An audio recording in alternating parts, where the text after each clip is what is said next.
Back in 1996, a group led by neocon Richard Pearl and Benjamin Netanyahu, the then Prime Minister of Israel and Prime Minister again, put together a report talking about what they think they needed to do in order to solve Israel's problems over there in the Middle East.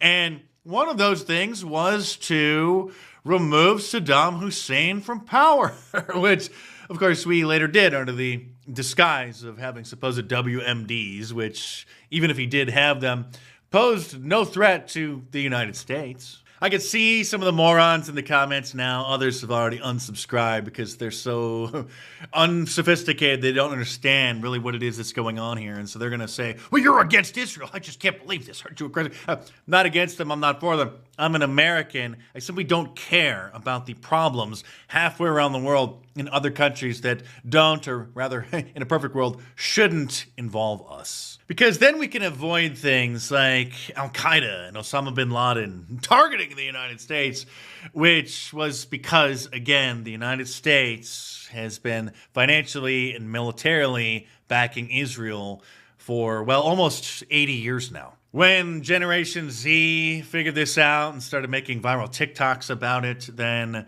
Bin Laden's letter to America, which explained this, was then censored from the London Guardian's website because obviously there are certain truths that once the general public start to understand them, very uncomfortable and an obstacle for neocon foreign policy. Some patriots like Pat Buchanan back in the 90s, Ron Paul for decades and decades and decades, here again during the 2008 presidential campaign, tried to tell everybody about this.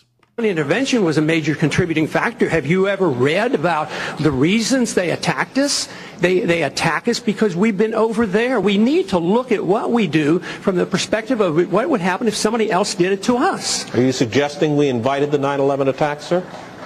I'm suggesting that we listen to the people who attacked us and the reason they did it. That would make too much sense, sir. Just like listening to the people who wanted TikTok to be banned makes too much sense when you really understand the real reason for it. It wasn't because it's a Chinese spyware system. That was okay. It wasn't that it was causing a widespread gender-bending pandemic to infect the minds of millions of the youth. That was okay. No, it was only after the latest dust-up in the Middle East between Israel and Gaza that people started criticizing Israel's response, that the powers that be started organizing in order to suppress those kinds of comments.